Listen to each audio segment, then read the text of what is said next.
So when you're buying RAM for your tiny ITX desktop, you're always limited with just 2 RAM slots. Now this has always meant a maximum limit of 64GB of RAM, or if you've got DDR5 up to 96GB. Well, thanks to Crucial, that's about to change. Crucial has just launched their new 128GB range. Finally, we're seeing 64GB of RAM on a single stick. Now yes, 128GB seems like an insane amount of RAM, but if like me, you've got 347 tabs open in your browser, or if you're on a lot of VMs, you're doing heavy video editing or 3D modeling, RAM can often be the limiting factor.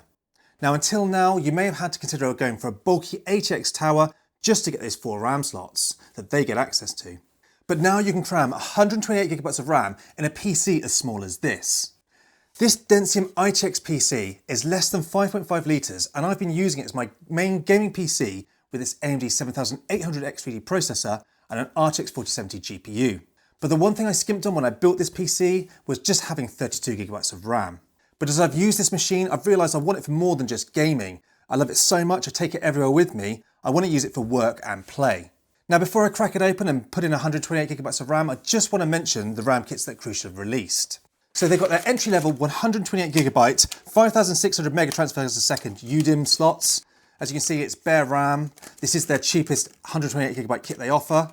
Then we move up to their Pro range, and here we have the 128GB DDR5 5600 mega transfers a second Pro kit. This comes in a low profile kit with a nice black matte heat spreader.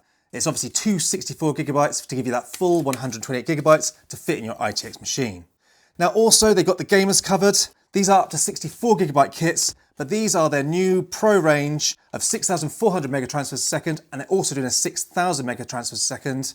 Come in low profile with the matte black heat spreaders, and these have got obviously better CAS timings because it is more focused for the gaming amongst us. Now as I mentioned, they're low profile kits, and being low profile makes it much easier to use in these tiny ITX builds like my Densium here.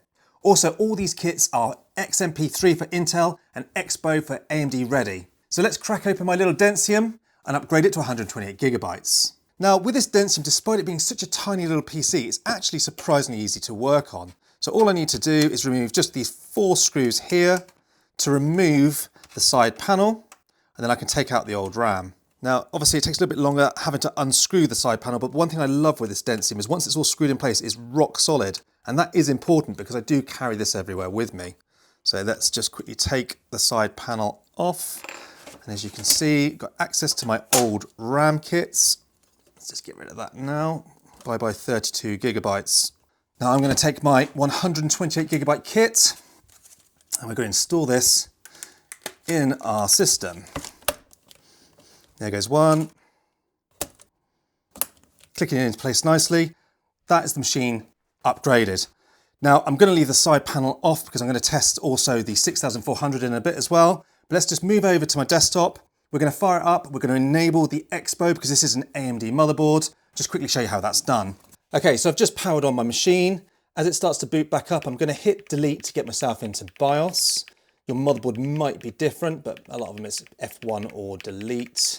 It may take a few seconds the first time you're booting with the new RAM. That takes me into BIOS.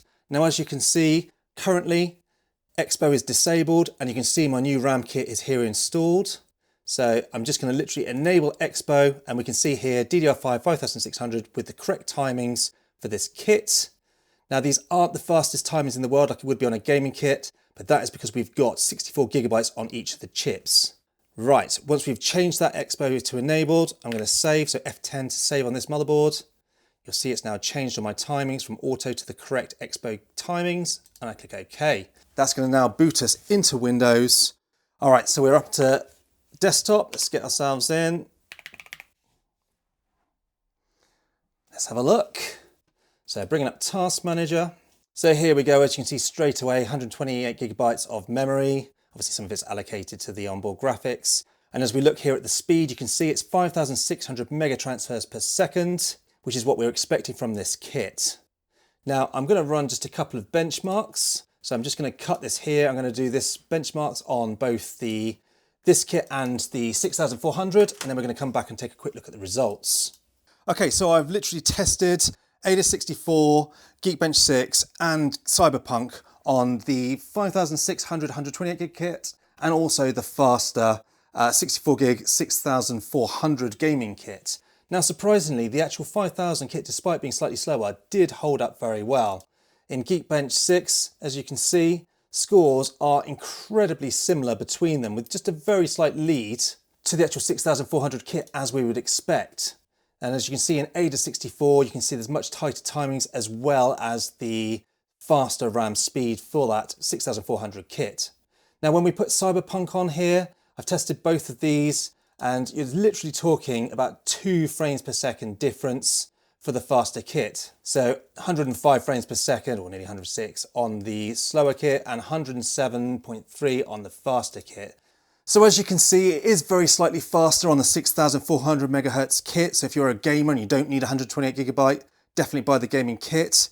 But for somebody like myself who obviously needs a lot of memory, I'm not going to have to take a big step down for the gaming performance by taking that slightly slower 5600 megatransfers kit. So for me, I'm going to be keeping the 128GB kit in here and using this little machine for work as well as play. So there we go, finally 128GB in a 2-stick kit, perfect for us ITX builders. Now, got to say a massive thank you for Crucial for sending these RAM kits in so we can actually test these and actually start mucking around with them in our ITX builds. I'm going to put a link to Crucial's website down below, so big thank you to you, Crucial. And as always, if you've got any questions, please comment down below and we'll get back to you. And lastly, thank you for watching.